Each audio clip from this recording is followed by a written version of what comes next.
నమస్తే. నేను మీ కుప్ప పద్మిని. ఇన్నాళ్ళు మీ సపోర్ట్‌ని నాకందిస్తూ, మీ ప్రేమని నాకందిస్తున్న ప్రతి ఒక్కరికి కృతజ్ఞతలు. ఇప్పుడు చూడబోతున్న ఈ వీడియో కూడా ఖచ్చితంగా మీకు ఉపయోగపడుతుంది. లైక్, షేర్ అండ్ సబ్స్క్రైబ్ చేసి మీ ఇష్టాన్ని అలాగే మీ సపోర్ట్‌ని నాకందించండి. అలాగే ఈ వీడియో పట్ల మీ అభిప్రాయాన్ని కామెంట్ సెక్షన్‌లో కామెంట్ చేసి నాకు తెలియజేయండి. నమస్తే. నమస్తే. Welcome to our channel. నేను పద్మిని. ప్రస్తుతంతో పాటు ప్రముఖ ఆధ్యాత్మికవేత్త, ప్రముఖ న్యూమరాలజిస్ట్, లక్ష్మీ నరసింహస్వామి ఉపాసకురాలు శ్రీమతి స్రవంతి గారు మనతో పాటు ఉన్నారు. మాట్లాడదాం. నమస్తే అక్క. నమస్తే పద్మిని. చాలా ప్రముఖంగా మీరు వినిపిస్తున్నారు. చాలా చాలా సంతోషం. Thank you. ఎక్కడ చూసినా మీ పేరే. ఈజీగా ఉంది కదా, చిన్నగా ఉంది కదా. ఆడేసుకోవచ్చు అందరూ. బుల్లెట్ కూడా చిన్నగానే ఉంటది అక్క. ఇది బాగుంది. గన్ ఎంత పెద్దదైనా బుల్లెట్ మాత్రం చిన్నగానే ఉంటుంది. అదే. పేల్తే రైట్. ఎలా ఉన్నారు అక్క? బాగున్నాను. Jokes apart. ఏంటి చిక్కిపోతున్నారు? డైట్ మెయింటైన్ చేస్తున్నా. ఎందుకంటే కమెంట్స్ వస్తున్నాయి. ఆ, శ్రీ అని ఒక ఆవిడ యుఎస్ లో ఉంటారు. తను నాకు మెసేజ్ చేశారు, ఏంటి శ్రవంతి గారు అలా చిక్కిపోయారు అని. షీజ్ ఆన్ డైట్ అని చెప్పాను నేను. రైట్. డైట్ లో ఉన్నారా? డైట్ లో. Good good, beautiful. రైట్ అక్క. రేపు బుధవారం చవితి. చాలా చాలా విశేషంగా మాస వినాయక చవితిని కూడా చాలా మంది జరుపుకుంటారు. శుక్లపక్ష చవితిని మాస వినాయక చతుర్థిగా, అలాగే బహుళపక్ష చవితిని సంకష్టహర చతుర్థిగా జరుపుకుంటూ ఉంటాం. అంటే ఇరు పక్షాలలో వచ్చేటటువంటి చవితి తిథికి ఉన్నటువంటి ప్రాముఖ్యతని చెప్పకనే చెప్పటం శాస్త్రం, అంతే కదక్క? మరి రేపటి రోజున ఎలా వినియోగించుకోవచ్చు, ఎట్లాంటి సమస్యల నుంచి బయటపడటానికి? మనకి విఘ్నేశ్వరుడు చాలా మనకి యూనివర్స్ కి చాలా దగ్గర అని చెప్పుకోవచ్చు అనమాట. ఎందుకు అని అంటే మనం వినాయక చవితి అనగానే అసలు ఉమ్మెత్తులు జిల్లేళ్ళు ఎక్కడా లేనివన్నీ కూడా తీసుకొని వచ్చి అవును. మనం స్వామి దగ్గర పెట్టి మనం పూజ చేసుకుంటాం. అవును. అంటే మొత్తం సర్వం అంతా ఏది అనర్హం కాదు స్వామికి పూజ చేయడానికి అని చెప్పి. అలా స్వామి చాలా దగ్గర వాడుగా అనిపిస్తుంది నాకైతే. మన ఇంట్లో చిన్న పిల్లాడుగా అనిపిస్తాడు. ఇంకోటి ఎప్పుడు కూడా చాలా అల్ప సంతోషం అనమాట. నువ్వు బెల్లం ముక్కకే స్వామి మనని కరుణించేస్తాడు. అలాంటి స్వామిని చవితి రోజు, అందులో బుధవారం అంటే వినాయకుడికి చాలా ప్రీతి, అంటే బుద్ధికి కారకుడు కాబట్టి. అలాగే బుధుడికి కూడా వినాయకుడు అంటే చాలా ఇష్టం అట. కాబట్టి బుధవారం నాడు వస్తే చాలా మంచిది చవితి అని మనం చెప్పుకోవచ్చు. అలా మీకు అలా ఆ రోజు ఎలా పూజ చేసుకోవాలి అని అంటే గనక, మనకన్నీ ఏవైనా కూడా సంకటాలు అంటే బాధలు అనేవి అందరికీ ఉంటూనే ఉంటాయి. కొన్ని కొన్ని ఎలా ఉంటాయి పనులు అని అంటే ఆగిపోతూ ఉంటాయి. అసలు ఆదిలోనే ఏంటి, జస్ట్ స్టార్ట్ చేద్దాం అనుకుంటే స్టార్ట్ చేస్తూనే ఒక 2 days లోనే మళ్ళీ ఆగిపోతుంది. అలా ఆటంకాలు లేకుండా ఉండాలి అని అనుకుంటే కనుక వినాయకుడిని పూజించడం అనేది చాలా ఇంపార్టెంట్. ఇట్లా మనకి ప్రకృతి ఇచ్చిన వరంగా భావించవచ్చు. ఇలా బుధవారం చవితి కలిసి వచ్చింది కాబట్టి సంకటనాశన గణేశ స్తోత్రం ఒకటి చదువుకోవడం. అలాగే గణపతి అనగానే మనకి ఎక్కువగా ఈ మధ్య కాలంలో మనం ఎప్పుడు కూడా అనుకునేది వినేది శ్రీపాద శ్రీవల్లభుల గురించి. శ్రీపాద శ్రీవల్లభులు గణేశ తత్వంతో పుట్టారు. ఆయన వినాయక చవితి నాడే పుట్టారు. చాలా అంటే మీరు చూసుకుంటే గనక చిత్తా నక్షత్రంలో పుట్టారు అనమాట.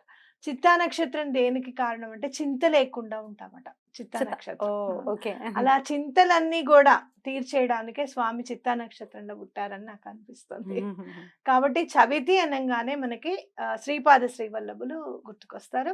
తప్పకుండా మీరు సిద్ధమంగళ స్తోత్రం చదువుకోవడం అనేది చాలా ఇంపార్టెంట్.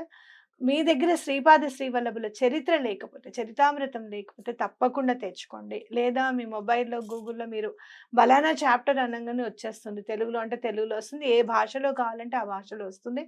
మీకు అసలు ఏ నెంబర్ దండం పెట్టుకొని ఏ నెంబర్ తీయాలనిపిస్తే ఆ నెంబర్ పర్టికులర్ అధ్యాయం తీసుకొని చదవండి. దాంట్లో మీరు నన్ను నమ్మండి, మీకు ఏ ప్రాబ్లం అయితే ఉందో ఆ ప్రాబ్లంకి సొల్యూషన్ కనిపిస్తుంది తప్పకుండా. అలా చేసుకోండి, ఎలాంటి సమస్య అయినా కూడా తీరిపోతుంది అనమాట. కాబట్టి మనం సంకటనాశన గణేశ స్తోత్రం ఒకటి, సిద్ధమంగళ స్తోత్రం ఒకటి, స్వామివారి చరితామృతంలో మీకు నచ్చిన ఏదో ఒక అధ్యాయం చదువుకోండి. రైట్ అక్క. అయితే ఇది ఎప్పుడు పొద్దున్నే చేసుకోవాలా పూజ స్వామికి వినాయకుడికి, లేకపోతే ఎప్పుడు? పొద్దున్న చేసుకుంటే మంచిది. ఎప్పుడైనా కూడా మనం పొద్దున్న యాక్టివ్ గా ఉంటాం.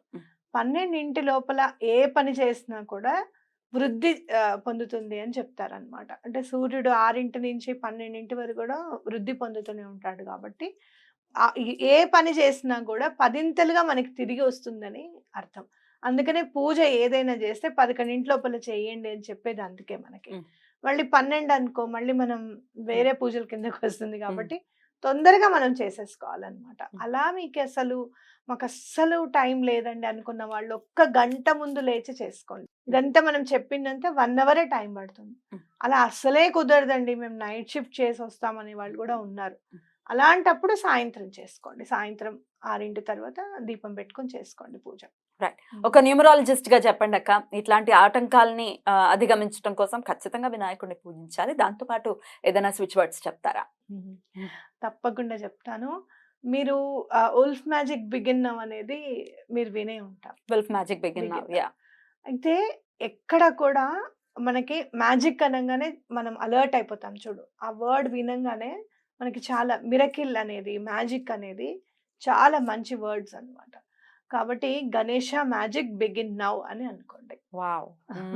హ్మ్. చాలా బా పనిచేస్తుంది. హ్మ్. ఎట్లా అయితే మనం అంటే ఆయనేమైనా మ్యాజిక్ చేస్తారా అనంటే ఏదైనా గూడా ఆయనకే సాధ్యం. భగవంతుడికే సాధ్యం. హ్మ్. మ్యాజిక్ జేయాలనుకున్నా, మిరకిల్ జేయాలనుకున్నా లీలా అంటారు ఆ! తెలుగులో మ్యాజిక్. అంతే. అంతేనా? మిరకిల్ ఈజ్ ఇంచుమించు. లీలా. మిరకిల్ ఈజ్ లీలా. యాహ్! అదే. మ్యాజిక్ ఈజ్ మాయ. మాయ. విష్ణువు చేస్తాడుగా అది. మాయ. అట్లా అన్నమాట. కాబట్టి గణేష మ్యాజిక్ బిగిన్ నౌ అని అనుకోండి. ఎలాంటి ఆటంకాలున్నా గూడా అవి తొలగిపోవడానికి అవకాశం హ్మ్. ఉంటుందన్నమాట. హ్మ్. అలాగే స్వామికి సింధూరం అంటే చాలా ఇష్టం. హ్మ్.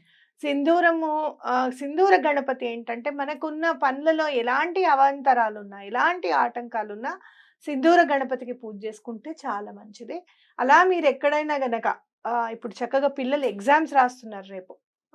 10థ్ క్లాస్ ఎగ్జామ్స్ స్టార్ట్ స్టార్ట్ అవుతున్నాయి. అవుతుంది. అలాంటి ఎగ్జామ్స్ రాసే పిల్లలు ఎవరన్నా ఉన్నా, ఉద్యోగం కావాలనుకునే పిల్లలు ఎవరన్నా ఉంటే కూడా గణపతికి సింధూరాన్ని సమర్పించండి. ఎక్కడైతే సింధూరం ఇస్తారో గుళ్ళో రాస్తారు. ఇచ్చేయచ్చా? గుళ్ళో ఇవ్వచ్చు. హ్మ్. అయితే ఆ గుళ్ళో కంపల్సరీ సింధూరం రాయాలి గణపతికి. హ్మ్. అలాంటి టెంపుల్ చూసుకొని ఇవ్వండి. హ్మ్. దగ్గరలో ఉన్నవాళ్ళు మనం మొగల్పురాలో గుడి చూపించాం గదా! హ్మ్. అక్కడ సింధూరం గణపతికి సింధూరం రాస్తారు. హ్మ్. అక్కడన్నా హ్మ్. ఇవ్వచ్చనమాట. తప్పకుండా. హ్మ్. తప్పకుండా. వినాయకుడంటే మీకు కూడా చాలా చాలా ఇష్టం. చాలా ఇష్టం నాకు. అందరు హ్మ్. శ్రీపాద శ్రీవల్లభులు. హ్మ్. నా లైఫ్‌లో నేను అంటే చాలా ఇంకా బాధలన్నీ పడి ఐ వాస్ ఇన్ జీరో అన్నమాట. జీరోలో ఉన్నప్పుడు నేనెలా మొదలుపెట్టాలి? నేనేం చేయాలి అసలు?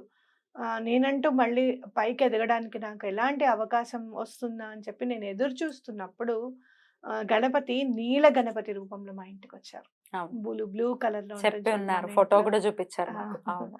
ఆ గణపతి రూపంలో మన ఇంటికొచ్చారు. అప్పుడు నేను వెతుకుతూ ఉంటే ఒక్కొక్కటి ఇప్పుడు శ్రీపాద శ్రీవల్లభుల లీల చూస్తూ ఉంటే, ఓహో! ఆయన నన్ను చెయ్యి వదలకుండా నడిపిస్తున్నారనమాట అని జెప్పి 2002లో నేను గాణగాపురం వెళ్ళడం జరిగింది. ఇప్పుడు నథింగ్ అసలు గాణగాపురంలో ఏమీ లేదు 2002లో. తాగడానికి టీ గూడా దొరికేది కాదు. అబ్బబ్బబ్బా! అలాంటప్పుడు నేను 2002లో వెళ్ళి తెల్లవారుజామున 3కి ఉండేది దర్శనం అప్పుడు. పాదుకా దర్శనం అనమాట. హుహు. అప్పుడు అలా చేసుకొని చాలా కష్టపడ్డాం అక్కడ. హ్మ్. అక్కడి నుంచి అక్కలకోటకెళ్ళామనమాట. హ్మ్. అప్పుడు నాకు చాలా అప్పటినుంచి నన్ను వదలలేదనమాట స్వామి అని జెప్పి ఒక్కొక్క ఇన్సిడెంట్ నేను చూసుకుంటూ ఉంటే నాకు చాలా ఆనందం అనిపిస్తుందనమాట. బ్యూటిఫుల్ అక్క. వెళ్ళాలక్క గంగాపురము. తప్పకుండా. మీ మొక్కుంది. అవును. గుర్తుందిగా? నాదుంది, నీదుంది. నాది కూడా ఉంది. అవునండోయ్! బ్యూటిఫుల్. చాలా అద్భుతంగా తెలియజేశారక్క. రేపటి రోజున మన వాళ్ళందరూ కూడా చక్కగా వినియోగించుకుని, ఆ గణపతి యొక్క కృప అందరి మీద ఉండాలని మనస్ఫూర్తిగా కోరుకుంటూ thank you so very much అక్క. నమస్తే. నమస్తే.